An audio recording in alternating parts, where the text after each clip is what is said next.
Blackmail is an ugly word. And when one of the blackmailer's victims sincerely insists that he's an angel, while another swears he's a devil, and still others are convinced he's a ghost, the problem of dealing with him becomes Herculean.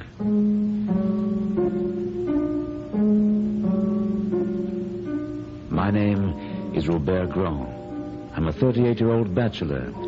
Music is my life and my love. And it was all I needed until now. Now I'm driven to tell this story, which happened exactly as I will describe it to you. It started on the day when I took over the management of the great Paris Opera House from the elderly and famous René Castelot. And last, Robert, but certainly not least, is this contract. A contract in a memorandum book? Why, René? Because that's the way the ghost wants it. I never knew that the revered opera manager René Castelot had such a delightful sense of humor. Contract with a ghost? Surely you're not serious. The opera ghost professes to be primarily concerned that the management give to every performance the splendor that belongs on what he calls the premier lyric stage of France. And, of course, this ghost will be the sole judge of the artistic splendor of a performance. Of course. However, there are two other conditions on which he places equal importance. Any attempt to perform an opera will meet with disaster if my allowance of 20,000 francs a month is more than 10 days late. Well, let me see. That monthly figure would amount to 240,000 francs a year. And this joker has further conditions? Oh, yes. If you'll allow me. Box 5 on the Grand Tier shall be placed at my disposal for every performance. Oh, surely you don't mean to tell me that you took these ridiculous demands seriously? I observed them scrupulously. You never defied him or threatened to have him arrested? How does one arrest a ghost? Well, when he comes to take his seat in Box 5. He never occupied Box 5. And you still kept it vacant? Certainly. Huh. You won't find me wasting a box that way. I intend to sell it. Well, that's your privilege as the new manager. But if you'll take my advice, you'll never sell Box 5. I didn't know whether to laugh at Castelot's foolishness or to cry because such a brilliant impresario had obviously fallen victim to some hoax. However, more immediate problems were demanding my attention. My soprano sent word that she was too ill to appear that evening in the role of Marguerite in Faust. I replaced her with a young girl named Christine Daae, who, to mine and everyone else's amazement, gave a performance which brought down the house. Marvelous!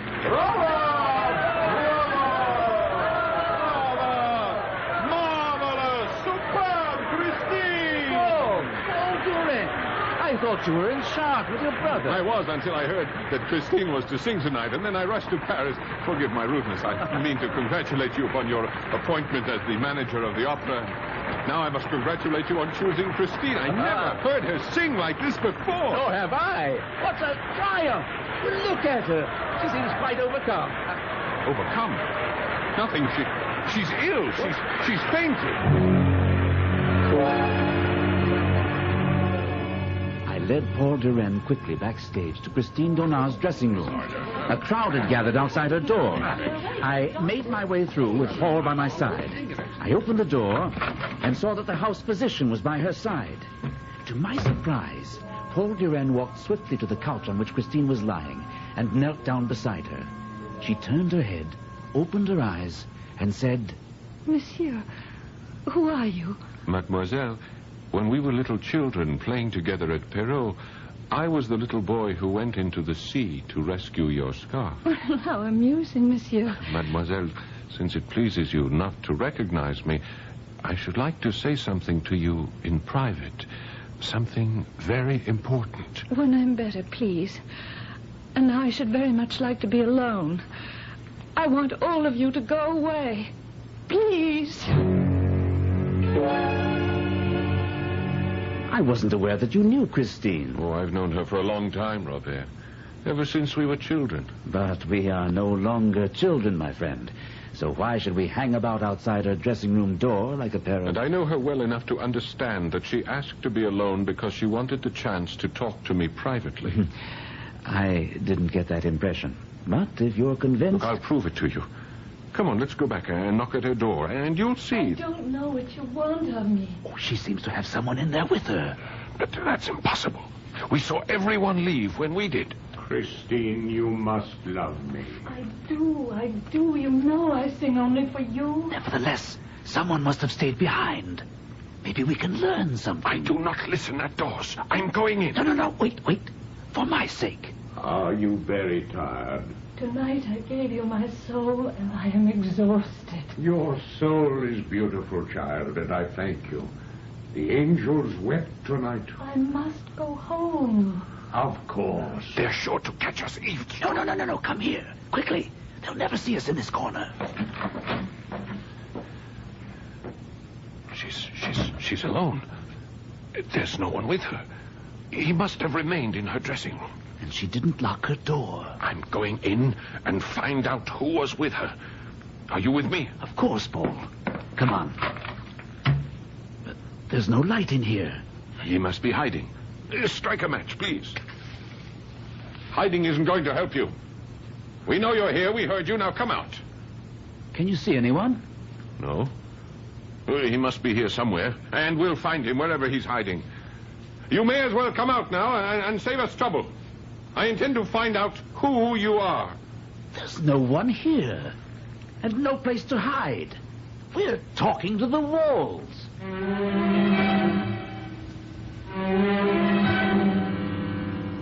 Robert, you know my family goes back to the days of Napoleon, and I'm sure you feel I lied to you when I said I knew Christine Daae. Certainly you had every right. What's this about Daae? Well, this letter will prove to you that I wasn't lying. You see, she says right here, I have not forgotten the little boy who went into the sea to rescue my scarf. Then you know where she is. Of course. She is in Perrault, and she is inviting me there, too, because it is the anniversary of her father's death. Her father and I were friends. Do you mind if I go with you? How do you know I am going? Oh, don't talk nonsense. You're going because you're in love. And I'm going to bring back a singing sensation who hasn't been heard since the night of her triumph.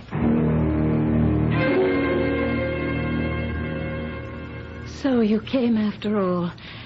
I was thinking while I was at Mass, will he come and will he remember the inn of the setting sun? You knew I would come.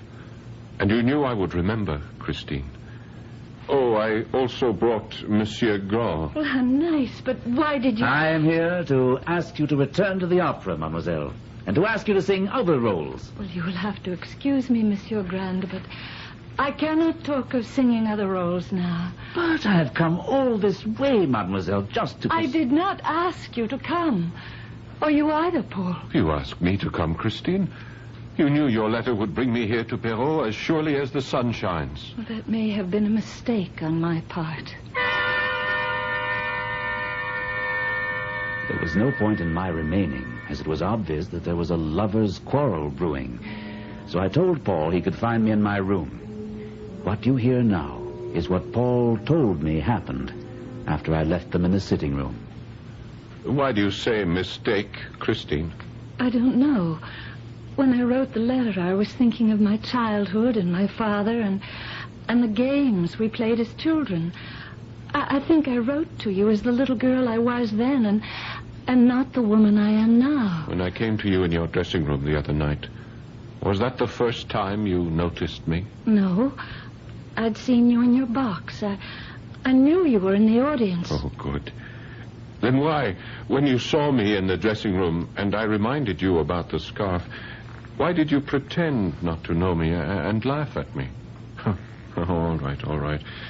I know it was because there was someone in your dressing room, Christine. What are you talking about? The man to whom you said I sing only for you tonight.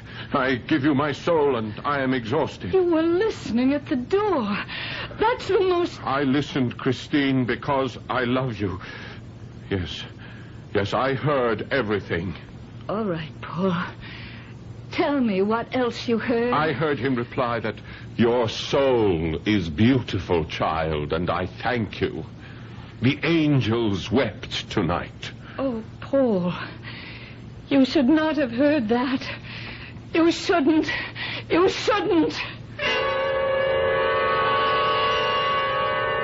And where is Christine now? Oh, I assume she went to her room. She ran from me, Robert. Why would she run from me? Oh, don't ask me to explain why women do the things they do. Why would she flee the opera after the triumph she had? There must be some explanation. There must be. I can give you one you won't like. The voice we heard was the voice of Christine's lover. He didn't know about you, nor were you aware of his existence. She ran away to try to get things straightened out. That's why she wrote you. She knew you'd come here, and she'd be able to speak to you away from her lover. I won't believe it. Don't forget, we checked, and there was no one in her dressing room. And don't forget, we both distinctly heard a man's voice. He had to be her lover. Or someone who's been giving you problems, Monsieur Manager. Someone who calls himself the Opera Ghost.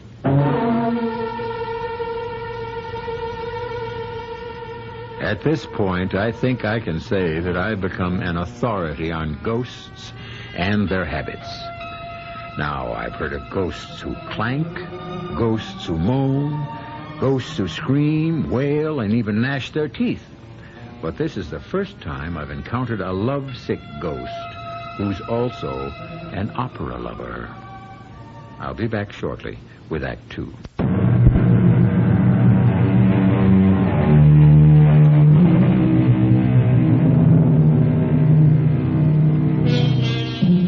From time immemorial, out-of-the-way places have been favorite meeting spots for young lovers. And when a quarrel interrupts the course of true love, it's a common occurrence to find one of the unhappy pair sitting and waiting at their favorite trysting place, certain that the other must turn up. A cemetery, however, would seem a most unlikely place for a girl to expect to find her lover. Christine.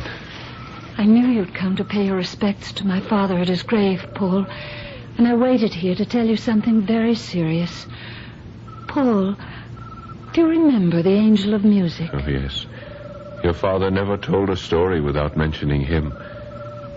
I remember him saying that at least once in every great musician's life, the artist receives a visit from the angel. Yes.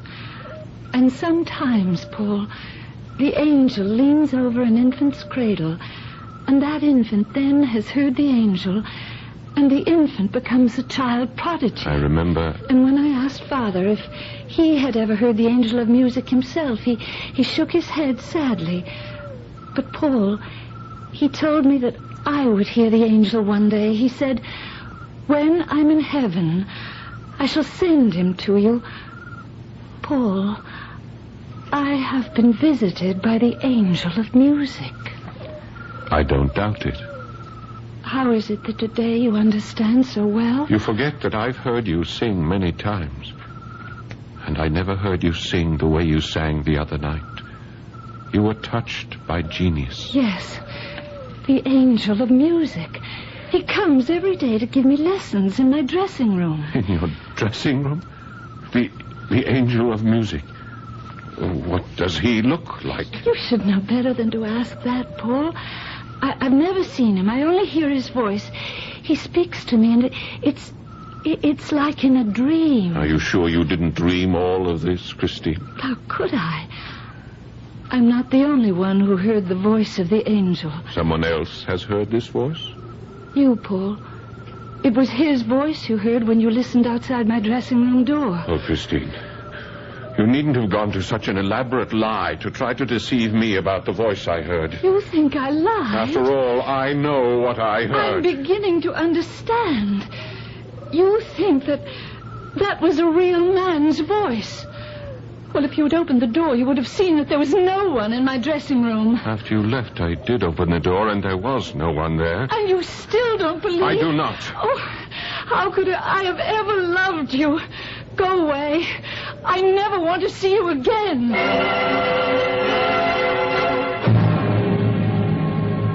The return trip to Paris wasn't pleasant. Paul Duren wanted so desperately to believe that his darling Christine was the victim of some cruel hoax, while I was convinced that Christine was an artful minx who was trying to keep two men on a string. This belief was strengthened by a telephone call I received the following day at my office. Grand speaking. Carlotta Sorelli. Oh, good day, madame. What can I do today for my beautiful prima donna? First, my dear Monsieur Grand, you must learn that I am not a woman easily intimidated. I'm sure you're not. But why do you call me? I intend to sing the role of Marguerite in Faust Thursday night. Well, of course you do.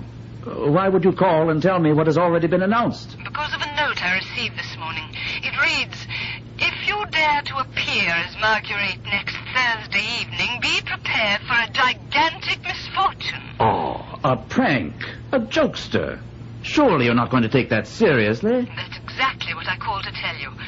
And I'm pleased you're taking it so well. Even if I were dying, I would sing the role of Marguerite next Thursday night. Before that Thursday night, I had to face the problem of the first masked ball to be held in the Opera House under my direction.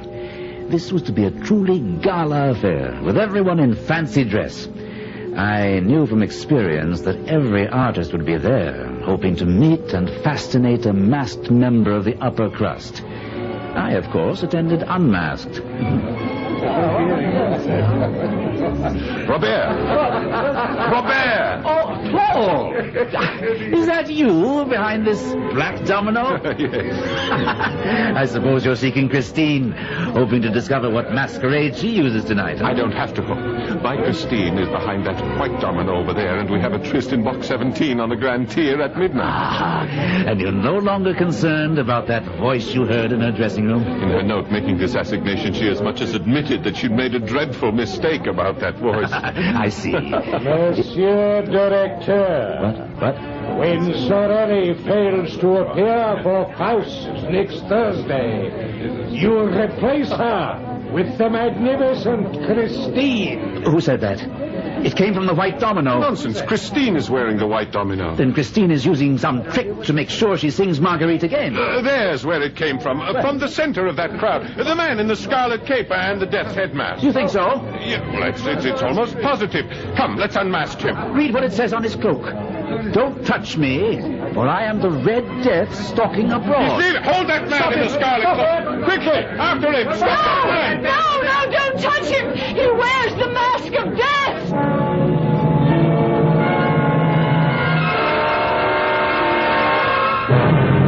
Who was that man? Why did you tell everyone not to touch him? Please, Paul. Please keep your voice down. You shouldn't have come here. All right, but you were the one who asked me to meet you here in this box on the Grand Tier, remember? I know, but that was before you started to chase the Red Death mask. And why did you stop us? What is that masquerader to you? Maybe nothing, maybe everything. Oh, Paul, you were right. The voice I hear is not an angel, but a human voice. Belonging to... I don't know. I still haven't seen him. But what made you change your mind about the angel of music? Because he forbade me to see you. How did he know about me? I told him. The first time I saw you in your box, I rushed back to my dressing room. The voice immediately noticed that I was elated, and when he asked me why, I saw no reason not to tell him about you. Yes, and? The voice spoke to me with great sadness and said that if I were to give my heart on earth, there was nothing for the angel of music to do but go back to heaven and leave me without any more lessons. And that was a thought I couldn't bear. I knew what the lessons had done for me in a few weeks' time. How did the voice do this? What is the secret? Believe me when I tell you I wondered myself. I even thought perhaps there might be witchcraft involved. Oh, ridiculous. You could never be caught up with the forces of evil. Well, then what is the voice? A man... someone who... Yes? I confess, I am jealous. That's why I stopped.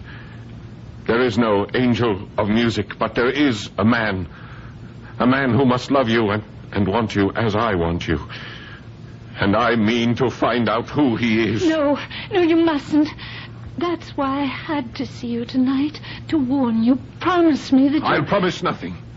I am not afraid of this voice, even if you are. Paul, you must listen and try to hear how I discovered the voice was human. Listen, and if I have any power to transmit emotion, you will hear him as I heard him, and you will know why I'm frightened. You have lied to me, my child, because you love Paul Durand. Why should my love for Paul distress you so? I have already told you. If you love him, then you do not believe in me. Believe in me, my child. Whoso believes in me shall live and sing. Whoso believeth in me shall also reach the heights. But I shall bring down those who oppose me, all of them. And don't think Eric cannot do that. Eric? That's your name, then. You're not... Your angel of music? Most certainly, my child. I have proven that to you. I am your angel, Christine. But I warn you that I have an evil side, and I have power. How is it that Sorelli fell ill the other night? How does it happen that all the directors of the opera have taken orders from me? Who are you? And why did you choose me as a pupil? Because of your purity, child, and your beauty, your gracious beauty. Where are you?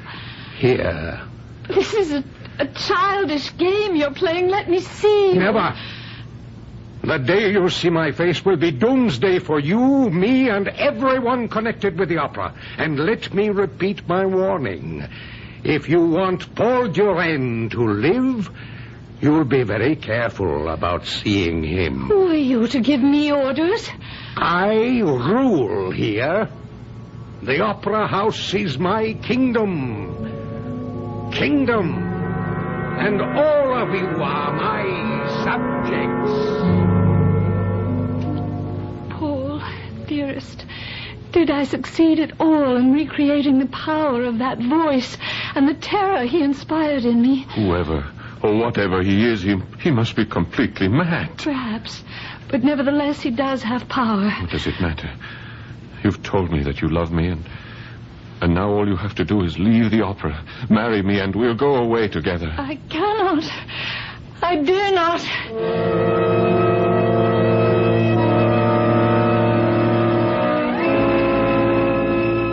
That's the most fantastic tale I've ever heard, Paul. And you believe it? Every word. It's obvious that someone doesn't want Sorelli to sing Marguerite tonight. This whole rigmarole of not seeing the voice, this nonsense, I don't believe. Then what do you intend to do about that note? It was Sorelli's decision to ignore this second threat, and my decision to ignore the opera ghost. I ask you to join me tonight in Box 5 on the Grand Tier, where we will both enjoy a marvelous performance of Faust.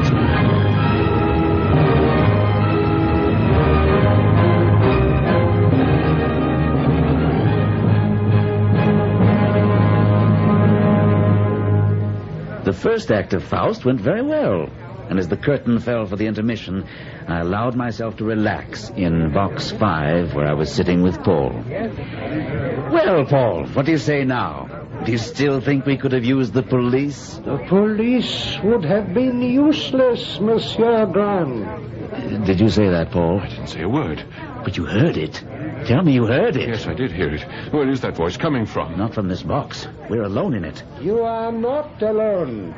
This is Box 5, my box. Show yourself, whoever you are. I must leave now because the house lights are dimming for the second act. And there will be a terrible calamity. Now listen, you... Raise your eyes to heaven and see and pray. The voice is coming from our left, 2 boxes down. No, I thought it was on the right. The lights are dimming. The chandelier. Look, Robert, what's swaying? It's going to fall right into the orchestra. Oh, no.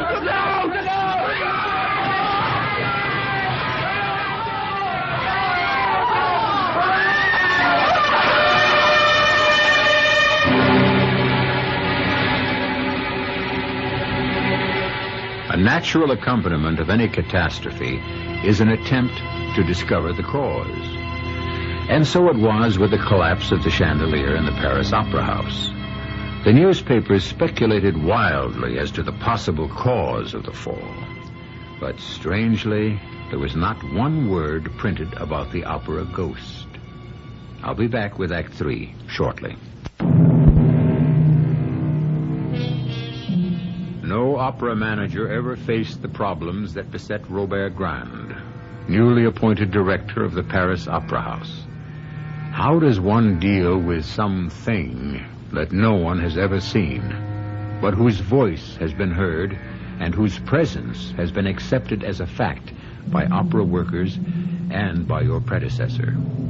A thing that called itself the Opera Ghost, and who took credit for the catastrophic fall of the great chandelier which took the lives of 3 people and injured many more. Robert Grand made his decision. If I can have your attention, ladies and gentlemen, please, I will explain the reason I summoned you to my office. I have decided to make my peace with the Opera Ghost. This envelope on my desk will be placed in box 5 on the grand tier at tonight's performance. It contains the 20,000 francs which the ghost, or whatever he is, demands monthly. But I intend to reassign your locations so that box 5 will not be unwatched by less than 3 pairs of eyes for 1 single second. And I insist on an immediate report to me when and if you see anyone entering or leaving box 5. Robert Grand. Where have you been, Robert? I've called your home, your club, even the Café de l'Opéra, and I could not reach you. Is it something important? Your ghost bleeds, Robert.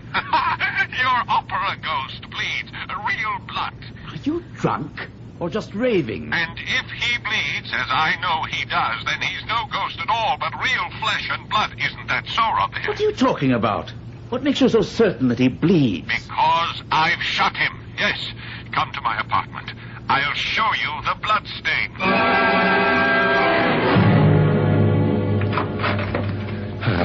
Robert, you're here. And now I will free you from your ghost forever. I've already called the police. Here, come, let me show you the balcony. I don't want to see anything until you calm down and explain what happened. His eyes. You have to see those eyes to understand, Robert. You have to see them. Are you trying to tell me the ghost was here? Exactly. And I know how to get him here. I played on his weakness, Robert. His human weakness. His love for Christine. I told you that, but you wouldn't listen. I can't make head or tail out of what you're trying to tell me. Now, I'm willing to listen, but only if you calm down. All right. All right, Robert. Everything I suspected is true. Now, I'll try to give you an exact picture of what happened. It started when I saw Christine yesterday. Where? At her mother's. She didn't go to the opera. I went to tell her mother that I wanted to marry her and take her away. What did Christine think about this? Yes, she was frightened, terrified by this man posing as a ghost. Well, I left after telling her I would expose him. And I came home here, and it was very late, and prepared to go to bed. Come, let me show you. Let me show you my bedroom. Oh, I'll admit that my mind was filled with wild thoughts that night. Well, I turned out the light, and as I climbed into bed, suddenly, at the foot of my bed, I saw 2 eyes, red and glowing like coals, just the eyes. I switched on the light, leapt out of bed. The room was empty, but I saw a shadow on the balcony. I ran to the bureau, opened the drawer, and took out this revolver. And I fired twice. You see? Look, here. There are 2 empty chambers in my gun. Huh? Now, come to the balcony, and I'll show you the blood. Where the door's open? Yes, of course. Here. Now, look. Is that blood? Yes, it is blood. Yes, of course. Now, a ghost who bleeds can be found. A wounded ghost can be traced, huh? Well? I see the blood. I also see a cat. No, there was no cat. Not on the balcony, but limping along the roof, trying to find a gutter to climb down. Oh, my dear Paul, I don't know about the eyes you think you saw glaring at you, but I'm afraid you've shot a cat.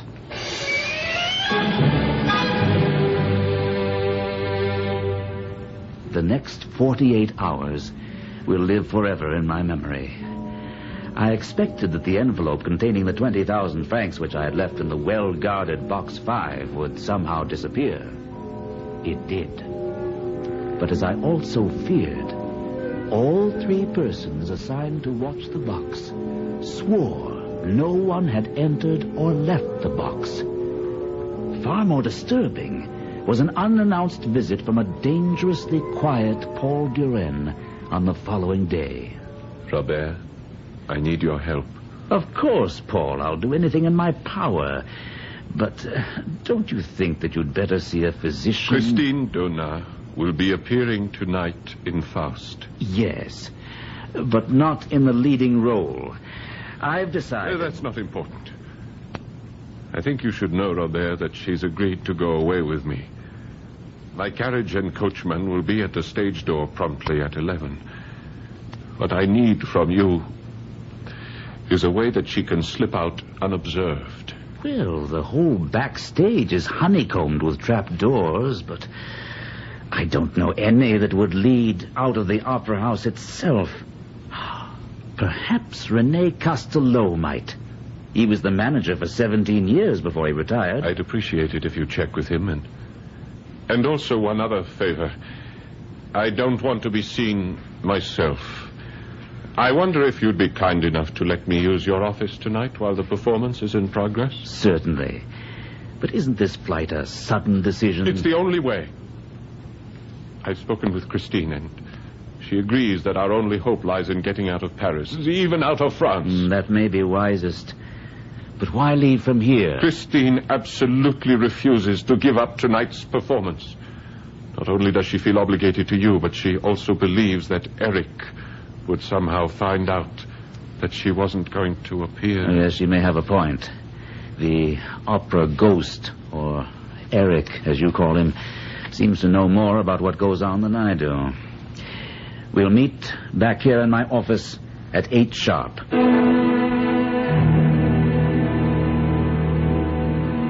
May I thank you, Monsieur Castello, for taking the trouble to come here to tell me about the special exit. It hasn't been used in years, but I think the door still works. What time is it? Oh, relax. It's only 9:40. Plenty of time. She's disappeared. What's happened? Oh, I'd better get out and see what's happening. I'll be right back. Something. By God, there must have been another accident. From my experience, it sounds like something's happened on stage. Paul! I have terrible news, Paul. Christine has disappeared. Oh, no, that's impossible. That was the reason for the commotion. In the middle of a scene, she seemed to be lifted straight up into the air and then disappeared as the lights went out.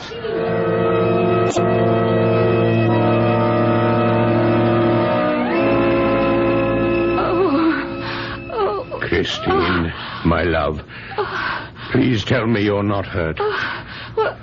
Who are you?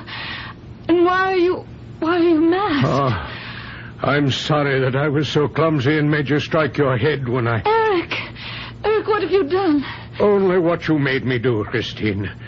I told you that if you'd continue to see Paul Duren, things would end badly. Where am I? In my house. It's my dearest wish that you grow to like it. You intend to keep me here? I cannot allow you to run off with Paul Duren as you planned. But they will look for me. And they will not find you. Have they ever found me?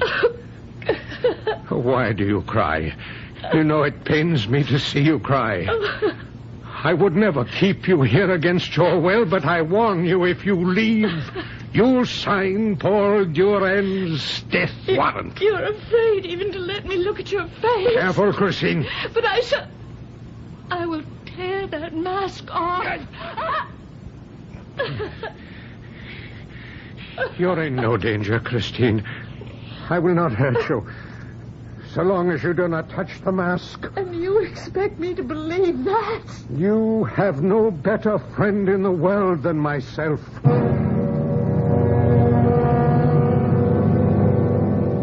It took all the strength that both I and René Costello possessed to hold Paul Duren in his chair in my office after he learned of Christine's disappearance. This would never have happened if I hadn't asked her to come away with me. I'm convinced she's still in the opera house. I've seen the thing, whatever it is that calls itself the Opera Ghost. Where? When? Why didn't you tell us before?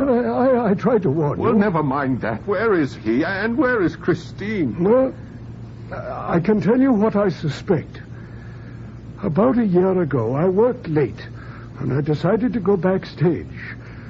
There was only a work light, and as I stumbled around in the dark, I suddenly felt myself falling, and I landed in some sort of tunnel under the stage. Someone caught my arm and broke my fall, and a voice said, "Careful." I looked around and saw only two fiery red eyes glaring at me out of a mask. The same eyes I saw. Although I was afraid, I asked the apparition his name, and he laughed and said, "I am Eric, and you've invaded my domain. But since it was an accident, there will be no punishment this time. But, Mr. Manager, I warn you, Eric's secrets must remain Eric's secrets." Whatever that may have meant. Well, after the meeting, I was convinced that Eric, or the Opera Ghost, lived or haunted the subterranean cellars and caverns beneath the opera. Incredible. I investigated all the trapdoors, looking for the one through which I'd fallen. And one day, I found it. I'll show you where it is. And here is the key to Eric's house, where I believe you'll find Christine Daae.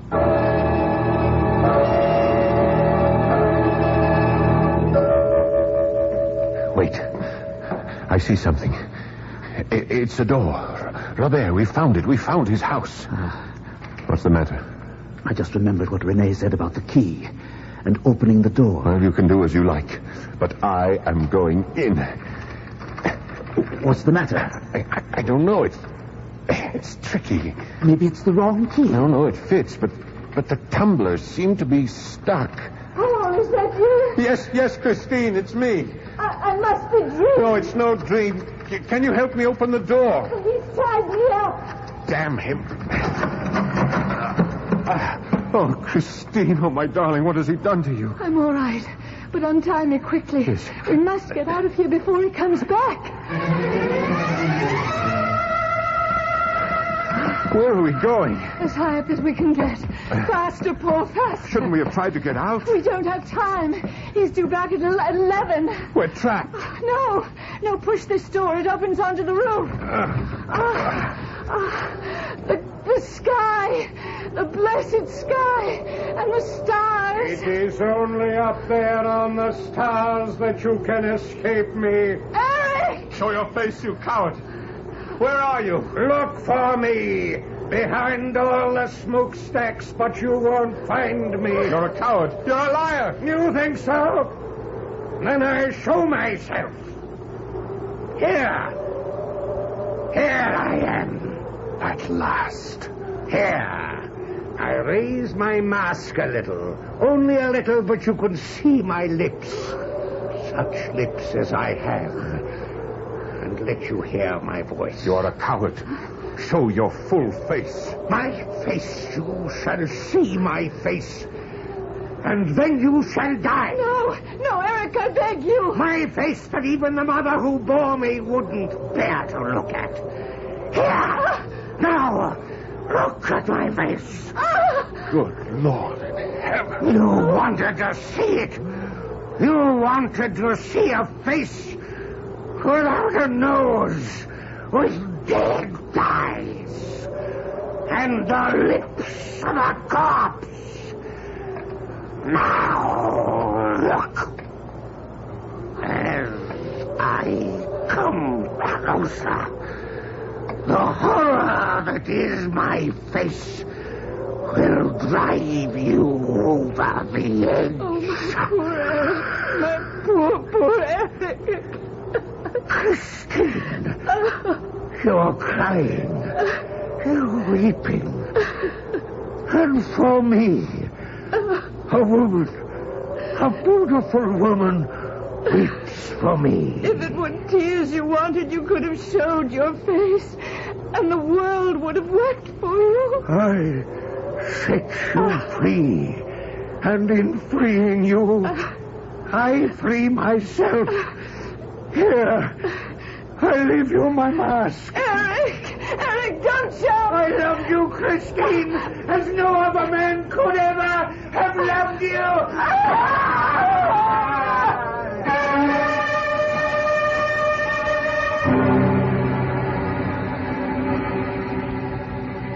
Even today, there are those people who say that the Phantom of the Opera was a ghost. That the story of Eric was manufactured to appease a frightened public. There are others who say it never happened. And perhaps it didn't. But to those who say it never happened, I say, perhaps not. But it could have. I'll be back shortly. In looking back over the story of the opera Ghost, I think I've made a discovery of some importance. If you recall, Eric, or the Ghost, wrote threatening letters to the manager of the opera house when he felt slighted. He also wrote contracts in red ink in a memorandum book. Now, if he really were a ghost, and he did write these documents, could we say that he was the first ghost writer? Our cast included Gordon Gould, Court Benson, Carol Teitel, and Paul Hecht. The entire production was under the direction of Hyman Brown. This is E.G. Marshall inviting you to return to our Mystery Theater for another adventure in the macabre. Until next time, pleasant dreams.